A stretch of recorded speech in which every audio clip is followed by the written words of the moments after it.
Colapso econômico global e os soviéticos numa farra de gastos. Como? Este é o Visão Libertária, sua fonte de informações descentralizadas e distribuídas. Este artigo foi sugerido por JKF Ancap, escrito por Anarco Capivara, revisado e narrado por JJ Liber. Não há nada de novo debaixo do sol. Já dizia Salomão 3.000 anos atrás. É com essa sensação que ficamos ao assistir o filme A Sombra de Stalin. Este filme polonês de 2019 estreou recentemente na Netflix. Trata-se de uma história real com diversas referências que o espectador vai logo reconhecer. O filme é excelente e retrata bem os fatos. Algumas cenas são bem tristes e pode te deixar um pouco deprimido, mas é interessante como o filme consegue te envolver nas cenas até mesmo nos mínimos detalhes, como na representação das cores e dos sons. Recomendamos esse filme para todos aqueles que querem saber a verdade sobre o comunismo, e não o que a mídia tradicional e os socialistas modernos insistem em propagar. Os mais antigos vão lembrar de quando ouviram que os comunistas comiam criancinhas. Já os mais jovens vão entender a referência ao Sr. Jones, fazendeiro do livro A Revolução dos Bichos, de George Orwell. O Sr. Jones do livro foi uma homenagem ao jornalista galês Gareth Jones. Mas antes de você continuar vendo esse vídeo, aviso que darei muitos spoilers. Gareth Jones aparece no início do filme tentando convencer as pessoas com quem trabalha de que Hitler pretende tomar a Europa. Mas na época ninguém acreditava. Gareth, que até então já tinha entrevistado Hitler, tenta ir para a União Soviética para entrevistar Stalin. Duas coisas despertam nele o interesse de ir para Moscou. Uma delas é a ligação de um colega jornalista que está em Moscou, na qual diz ter descoberto algo. Mas assim que ele diz isso, imediatamente a ligação cai. A outra coisa é que Jones tem a sensação de que a conta dos gastos da União Soviética não fecha, e de que Stalin não teria como realizar tamanho crescimento na União Soviética em tão pouco tempo. Em dado momento, Gareth Jones está analisando a propaganda soviética e comenta: colapso econômico global e os soviéticos numa farra de gastos. Como?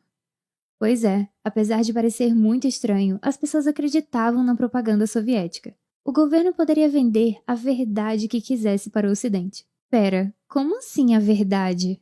Você deve estar se perguntando. Bom, como também é explorado no filme, essa palavra era muito importante na época, já que a verdade era manipulada pelo governo. Isso é bem retratado no seguinte diálogo entre Jones e Ada Brooks. Eu não tenho um plano. A menos que chame a verdade de um plano, diz Gareth Jones. Sim, mas a verdade de quem? Respondeu Ada. A verdade. Só existe uma, respondeu Jones. Você é tão ingênuo, retrucou Ada. Através de alguns subterfúgios, Jones chega a Moscou e encontra outros jornalistas. Entre os jornalistas está Walter Duranty, correspondente do New York Times. Vivendo em luxos e orgias, o jornalista escondia as atrocidades de Stalin e sempre publicava textos e artigos positivos sobre o ditador e a União Soviética. Pois é, em 1928 já existiam fake news. Quem diria, hein? E ainda da imprensa tradicional.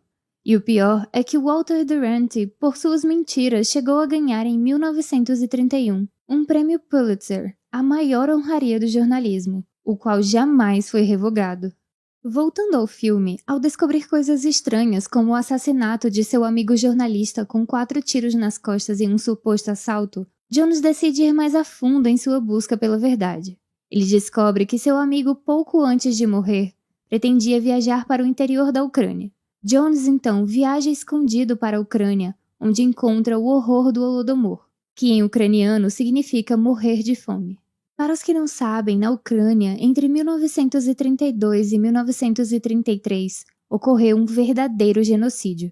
Isso ocorreu porque em 1929 a União Soviética iniciou uma campanha de coletivização forçada das propriedades rurais, principalmente as da Ucrânia, que eram consideradas um perigo real aos interesses comunistas.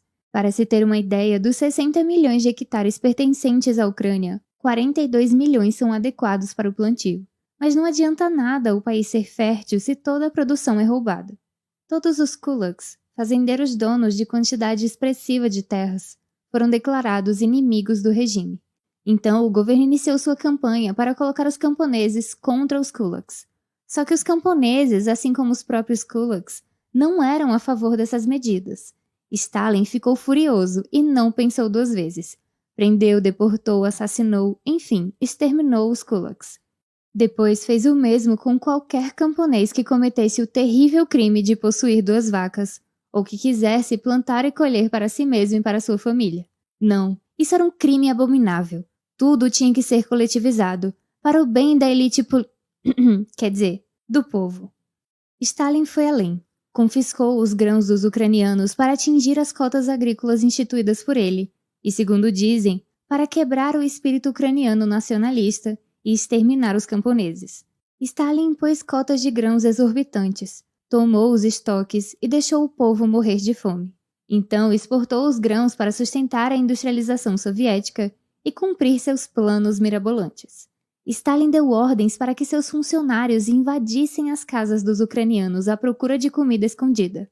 Usufruir de seu próprio trabalho virou crime hediondo, com penas de 10 anos ou até mesmo a morte.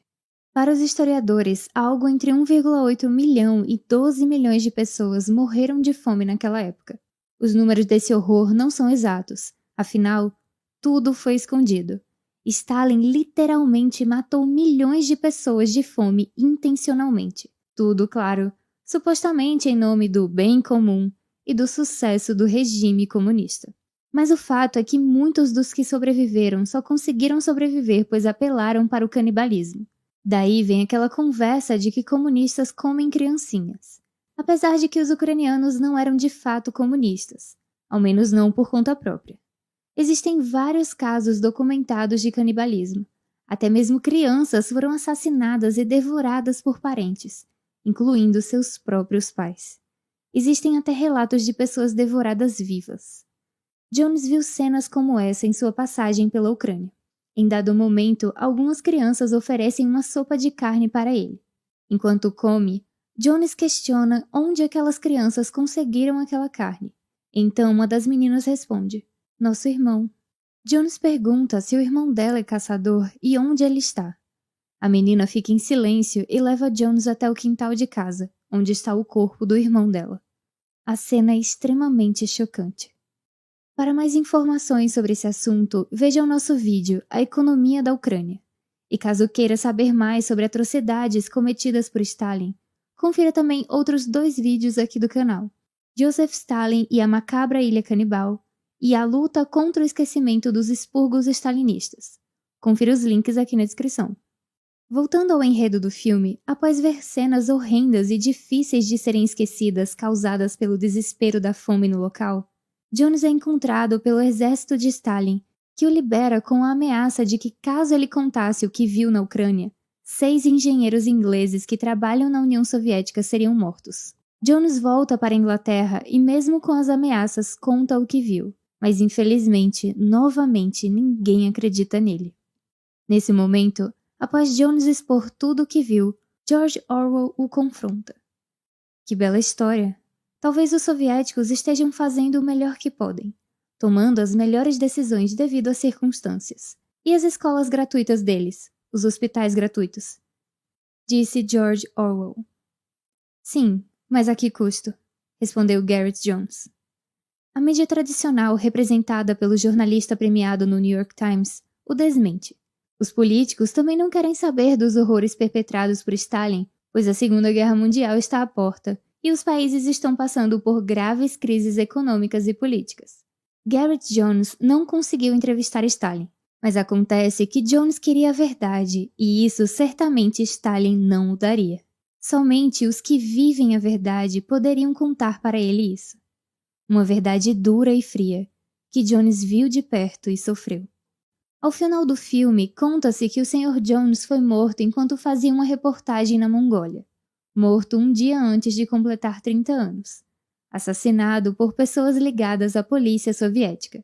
Já Walter Duranty morreu calmamente aos 73 anos na Flórida, ainda com todos os seus prêmios. Vemos aqui um caso de um jornalista buscando a verdade e não narrativas, e um outro vendido e anunciando mentiras. Jones chegou a arriscar sua própria vida pela verdade, enquanto Duranty sacrificou a verdade e a vida de milhões para manter seus luxos. Jornalismo é de fato uma profissão tão nobre quanto aqueles que a exercem. Vendo isso, Já podemos imaginar o que esses mesmos veículos de mídia que existem até hoje não devem fazer para sustentar supostas verdades por aí. Pois é, Gareth Jones estava contando nada mais do que a verdade, mas foi taxado de fake news pelos mesmos jornais de prestígio que existem até hoje. No fim das contas, o filme é também uma história de certa forma muito similar aos dias de hoje e mostra que Salomão, afinal, estava certo. Nada de novo acontece. A verdade, ainda que seja divulgada, só é levada a sério quando interessa àqueles que a escutam. E por mais que você pense que o governo existe para proteger os cidadãos, a verdade é que para o governo todos os cidadãos são descartáveis, meros escravos. Pode ser que um novo Holodomor esteja acontecendo na China, na Coreia do Norte, em Cuba ou em algum outro paraíso socialista por aí. Bom, ao menos a propaganda na mídia tradicional continua a mesma dos tempos de Stalin. Só contam maravilhas sobre esses lugares. E já sabemos que aconteceu algo parecido na Grande Fome de Mao na China e na Marcha Árdua da Coreia do Norte. Pessoas morrendo de fome por causa do Estado e de suas decisões criminosas, infelizmente, não é nenhuma novidade. Ao menos, para aqueles que querem ouvir a verdade. Obrigada por sua audiência. Se você gostou desse vídeo, não se esqueça de curtir e compartilhar com seus amigos em suas redes sociais. Para ser notificado de outros vídeos, inscreva-se no canal e depois clique no ícone de campainha. Escreva artigos você também. Acesse o nosso site visãolibertaria.com. Até a próxima!